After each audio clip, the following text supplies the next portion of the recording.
The bonding, the enemy, the price, the vengeance factor, the defector, the hunted, the high ground. Is that a bunch of titles that start with the?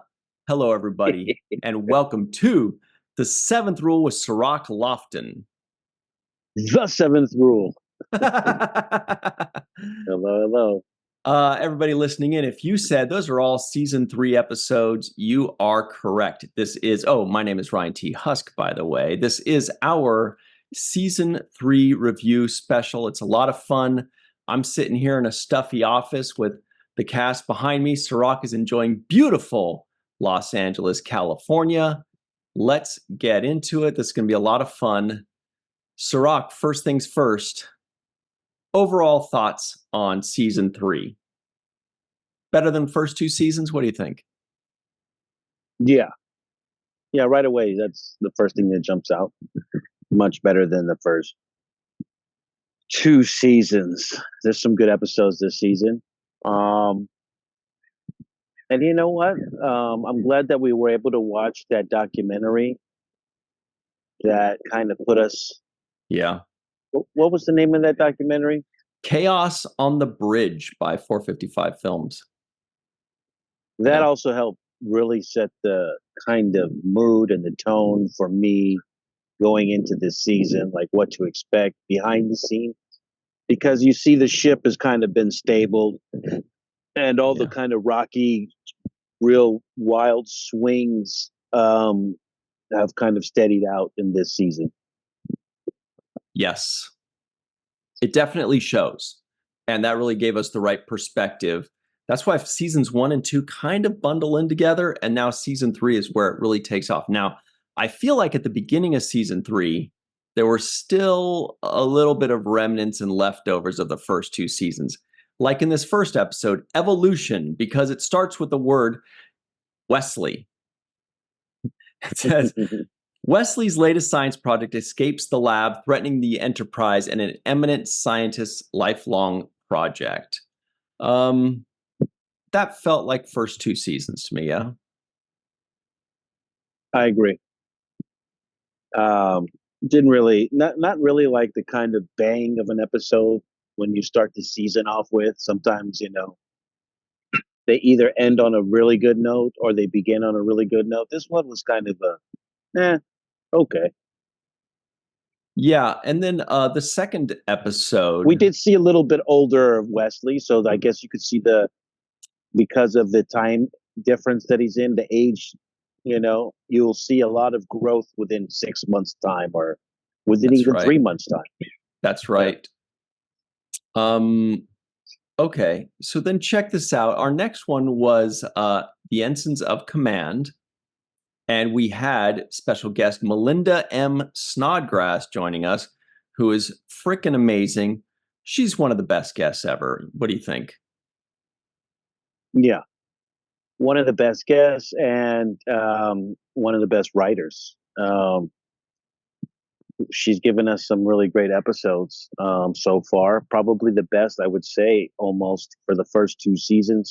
She would be the standout writer for me. And what stands out for me, obviously, was Measure of a Man. I think that was her episode, right? Oh, yes. Yeah, that episode still stands out as one of the great episodes of Next Generation that I've seen so far. For sure. And then the third episode, everybody at home, we're going to fly through every episode. It's true. You're like, wait a minute, are they just flying through every episode? Yes. So hang on to your hats. The third one was The Survivors. The Enterprise responds to a distress call from Rana 4, Federation colony that is under attack from an unknown alien ship. That was those 2 old people that wanted to stay, and it's kind of like whatever. But then it was a better episode than I remember it being. I actually really liked the end and where the story took us. It was a good surprise. Yeah, it doesn't really jump out as the big episode to me. Yeah, I'm looking at a few things here in this. Not much really jumps out. I think it was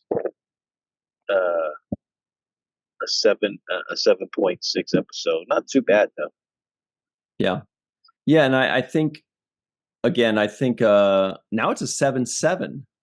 I wonder if it was our viewers that bumped it up to a 7.7 because a couple months ago it was a 7.6. And what do you know? Yeah. It's the seventh What do rule you know? effect, double sevens. We're going to Vegas with the seventh rule. Yeah, but what really jumped out at me with that one was what I said, initially, which was it was better than I remember it. And a few of these are better than I remember them. A few of these, Yeah, a few yeah. of these, I'm This like, one, I'm not too excited about this one. And then I watch it, I'm like, actually, that was really good. It's really good.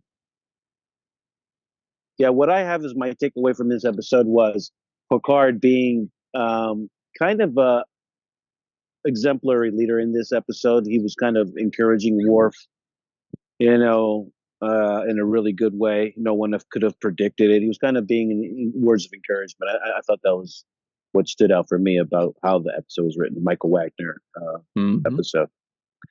Now, speaking of Worf and Wagner, that's a lot of W's, kind of like episode 4, Who Watches the Watchers? This one was directed by Robert Weimer, written by, actually, let's check and make sure. Hans Bleimer, yeah, it's a Hans Yeah, Bleimer, and Richard Richard Manning episode. Manning. Very nice. So this one was cool. This is the one with the proto-Vulcan culture that worships Captain Picard. This is a theme that we've seen a bunch of times in Star Trek over and over again. This might have been the first one that did that, though. Yeah. Um, they took some of the biblical themes in this and made it kind of, extrapolated from it. A lot of good stuff in this episode. Yeah, it was a Um, fun one. and this was probably, I want to say this is the first Hans Beimler, but I'm not too sure about that. Well, there's only one way to find out. I mean, there are a lot of ways to find out, but here's a quick one. Let me see. Well, oh no, he started being a co-producer early on, but I think you're right. I think just give me one I'm not second here mistaken. because It's the I do first I time do that think you're right. yeah. Let's see here. His first written by Who Watches the Watchers. I mean, he had story by, teleplay by. He had a whole lot, story editor, teleplay by. But this is the first one that he is the sole writer or co-writer with his partner. Okay. And then after that, he moved over to Deep Space Nine after season 3. So he's got a couple more here in season 3, and then he moves over to Deep Space Nine. So the next one here is, let's move that over. The Bonding, the James Bonding. I knew you wouldn't be able to resist. I can't resist anything, to be honest. A startling surprise awaits the crew of the Enterprise when a mission costs the life of a crew member who left her son behind. Now, this was the one, my biggest takeaway was this kid lost his father, then he loses his mother, and then Worf goes, you know what you need? You need a brother. I'll be your brother. Like, what? He needs a parent. He needs a guardian. He needs love and guidance, not somebody that's going to like give him an issue of Sports Illustrated and like, give him a noogie. Noogies. Yeah, noogies. I don't know. That was a Yeah. little weird. It's weird to me especially because knowing that Worf has a backstory with his own kid or something, right? It's Yeah. weird that they would write him as having a deficiency as a parent in one aspect of his own parenting, but then yet volunteer as if he's got these great parenting skills. On the other hand, so it is a contrast to what they've already kind of set as precedents for Worf's character. So I just want to hurry up and get to Booby Trap. Yeah. Booby Trap is the one of the many episodes in which poor Geordi just can't, like he's on the date with this girl at the holodeck, and she's kind of more Yeah. interested in the violinist than him, and she ends up coming back later on in the season. What's her name? Leah? No, not Leah Brahms. That's the main person in that episode. Christy. Christy Henshaw, yes, but Leah Brahms also. So he basically is a mess with two women in one episode. Yeah. And this was also an episode that featured Gabrielle Beaumont, which I Yes, the believe is director. our first female director of this series. So shout out to Gabrielle. Yeah, this particular storyline ends up what I like about so far this season too, as well as they're going to pick back up on that Christie storyline again, and it'll become kind of a reoccurring theme for this season when you think about Wesley clowning Jordy. Oh, that's so ruthless, man. I can't believe that they're like, there's a point where you're like, all right, That's too low. even the kid's Yeah, dogging them. Come on, like, that's too low. come on. Anyway, so Yeah. up next is The Enemy. LaForge gets left behind on a storm-plagued planet when the rest of his team encounters a Romulan warrior. This was a great one for us. We had a very special guest, Steve Rankin, who plays one of the Romulans, the one that was dying up on the ship.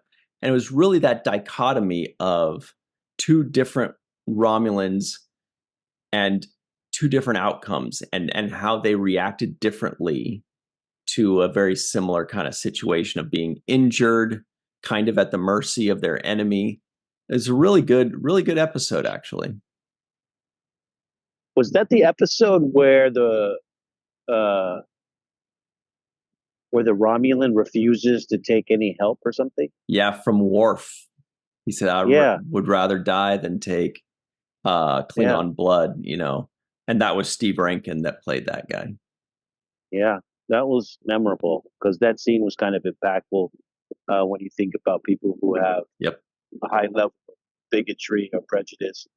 They have that belief system, they would rather die.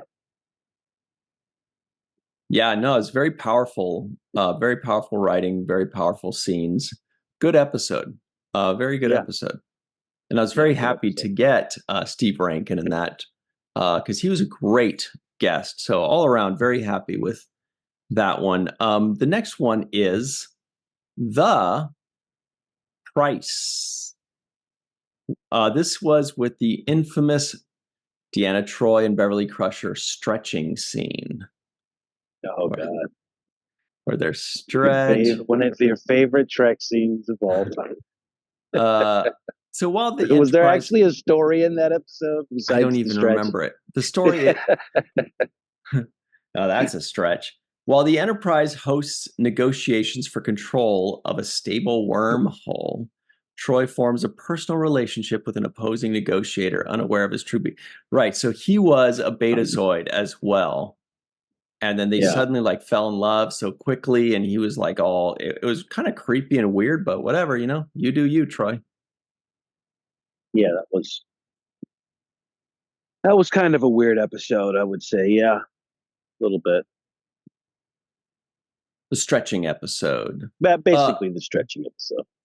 We did have a very special guest, Hannah Louise Shear, who wrote that episode. She was a great guest, great energy, loved having her. So, huge Yes. shout out to her and huge thank you to her for joining us. Lots of fun. Also had some great moments in Star Trek,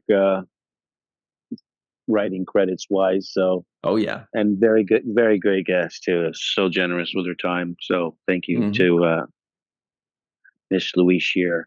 Yep. Okay. Then up next, we have, see this one, The Vengeance Factor. Remember, the Enterprise pursues a race of gatherers who continue to raid Federation outposts, unaware of the dangers lurking among them. This was the one where they basically introduced Kai Wynn. And we're like, oh boy, here comes another Kai Wynn. But then she wasn't really like that bad at all. And so we really focused thinking that she was gonna be like Kai Wynn, but she wasn't really like that bad. It was like her assistant that was the problem, the real problem. Um, her assistant called Utah, Chicken a la Utah, or whatever it was with Riker. Yeah, doesn't really jump out to me in this episode. I don't really feel anything that jumps out. Well, maybe I this remember it a will. little bit. Maybe this will. Utah herself joined us for the review. That was Lisa Wilcox. And she said that every Yeah. time when she would go to a Star Trek convention, Jonathan Frakes sees her walking by and he yells out the line about the Utah, chicken a la Utah, or whatever it was to her, because they had a good time together and he remembers that line. She was a great guest too. Great energy. We're very Yeah. fortunate So to get she's the her. one that killed somebody, right? Didn't she do something to Yep. kill somebody? Or Mhm. yeah, that was good. Good moment there. So that was a fun one. Definitely a twist. That was one of those mystery episodes that kind of gives you a twist, and she was the evil doer all along. Yeah. Next, we had episode 10, The Defector, which I always mispronounced, but this time I said it correctly. I would add an extra syllable that doesn't belong in there. Um, Like an A. yeah, it was kind of funny. So the defector, Uh, this is another Romulan episode, okay? This is when a Romulan officer defects to the Federation with a warning of impending invasion. Captain Picard struggles to decide if he is to be believed. Basically, do you believe that this guy is who he says he is? He was like a big admiral, and he said, no, I'm defecting from the Romulan Empire. Here's all the secrets. And we're supposed to think like, is he telling the truth? And at the yeah. end, there's the twist of he was telling the truth, but the Romulan Empire knew he was defecting, so they gave him false information. And it's this really powerful twist. Beautiful, beautiful episode. Yeah.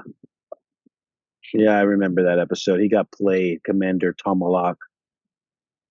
Yeah, that was a good episode. A Ronald D. Moore episode. Big surprise. Ronald D writes a good episode. Am I right? Yeah. Yeah. Superstar. All right. So now up next, episode 11, The Hunted. Oh boy. Um, this was the Roga Danar episode. You know, this is another common theme in Star Trek. The roguish bad guy that gets kind of rescued, but he's tough. And then a member of the crew falls in love with him, but he's so misunderstood and rugged. Luckily, we had Yeah. very special guest, Roga Danar himself, Jeff McCarthy, joining us. That was a good Yeah. time. He was a lot of fun. He was still roguish. He was. Very good. Music was good in this episode. Mm-hmm. Yeah, it's a good episode. Who was the one that fell in love? Was it Dr. Crusher? I think it was. I think so, but I get so confused because there's so many of those episodes. I thought it was Yeah. Dr. Crusher. Let me make sure. And this is when he was wrestling with like O'Brien and all these other extras, and he's like wrestling out in the Oh hallway and yes. all that. That was a lot of Yeah. fun. That was the craziest wrestling battle of all time. It was. It was a nice little wrestle scene. It was hard to get him down. So everybody watching this in the comments below, please remind us, was it Crusher that had a soft spot for him, or was it Troy? Because I can't keep up with all these roguish characters. And part of the reason I maybe it think was it was Troy, Troy because because he says a girl with long dark hair broke my heart several years ago or something like that. yeah, and also the reason I think that is because the very next episode, The High Ground, it was Crusher falling for Yeah. a terrorist guy. Now it's a little bit different, certainly a lot more nuanced, but Yeah. she was one. So she couldn't have had, 2 episodes in a row where she falls on. She needs at least a week to recover. And we had very special guests because that had a ton of fight scenes, ton of lasers, a ton of explosions. So of course we had to have stunt Dennis, coordinator Dennis not Danger alone. Matalone join us. Love that dude. Sirach, he loves you to pieces. Yeah, he's an amazing guy. That was a very good episode there. That was another Melinda Snodgrass special, Yep. and also a second Gabrielle Beaumont episode of this season. So right on target. So we had a woman writing it and a woman directing this episode. Right. And I think that was the first time that had ever happened in Star Trek history where only a female director and only a female writer. No other men looming or co-writing or being like, maybe you should, actually, or whatever. Or maybe they were. I don't know. Yeah, But we're going by credits. yeah.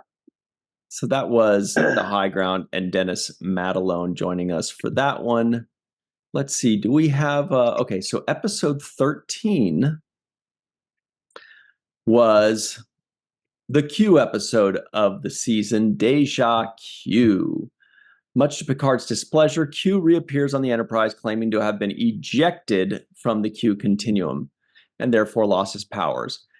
First, he starts off like floating naked on the Enterprise bridge, and then later on, he's doing the mariachi band and he brings girls with him and all that. Yeah. Q shenanigans, that one.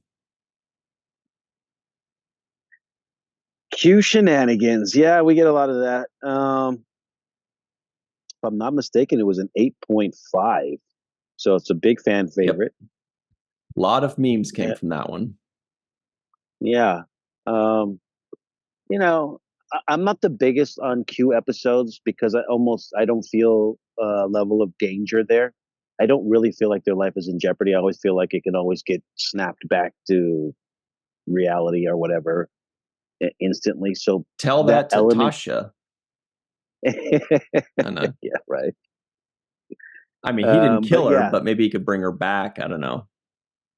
yeah, could have probably, but I don't know. Just there's a level of playfulness and jokiness about him that I all automatically assume, oh, this is going to be a playful episode. This is Q going to be doing Shakespeare slash Yeah. variety show of characters. His Carol Burnett. I used to watch the Carol Burnett show, and there would be a bunch of variety show. It's like a variety show, so little skits here and there. Yeah. And part of me feels like when Q comes on, we're going to get a Robin Hood thing. We're going to get King Arthur. We're going to get a little bit of this. Almost like a variety show. Well, have I got a Carol Burnett story for you? Everybody at home, Carol Burnett used to be my regular when I used to work in a high-end restaurant in Westwood, California. I bet Sirach knows that area well. Yeah. And she would always order the same drink. She'd be like, "Hey, Ryan, you know what I want. You know what I like." And I'd be like, "Oh, I know what you like." And I would get it for her. We will tell you what that drink is on the other side because we are halfway The through. We're suspense. halfway through the season. Everybody, make your guesses now. What was Carol Burnett's drink of choice every time? We'll be right back on The Seventh Rule. And am I lying? Find out.